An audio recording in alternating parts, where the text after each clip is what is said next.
Friends, ఈ 2-3 రోజుల్లోంచి చాలామంది నన్ను కలిసిన వాళ్ళు ఏమడుగుతున్నారంటే, "అన్న, కొత్తగా రిక్రూట్ అయిన వాళ్ళకి కానిస్టేబుల్ ట్రైనింగ్ అయిపోయింది కదా! 9 నెలల ట్రైనింగ్ అయిపోయి, పీఓపీ కూడా అయిపోయి వాళ్ళు బయటకొచ్చేసారు కదా! జాబ్‌లో జాయిన్ అవుతున్నారు కదా!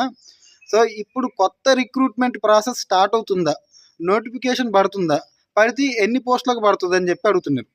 ఫ్రెండ్స్, ఇలాంటి ఇన్ఫర్మేషన్‌కైతే ఎక్కడా కూడా అఫీషియల్ ఇన్ఫర్మేషన్ అయితే లేదు. కాకపోతే ఏందంటే, కొంతమంది అనుకుంటూ ఉంటారు కదా! ఆ నోట, ఈ నోట అనుకున్న మాట ప్రకారం అయితే ఒక 10,000-10,500 మధ్యలో అయితే కానిస్టేబుల్ పోస్టులయితే పడతాయి. అలాగే 7-800 మధ్యలో ఎస్ఐ పోస్టులు పడతాయని అనుకుంటున్నారు ఫ్రెండ్స్.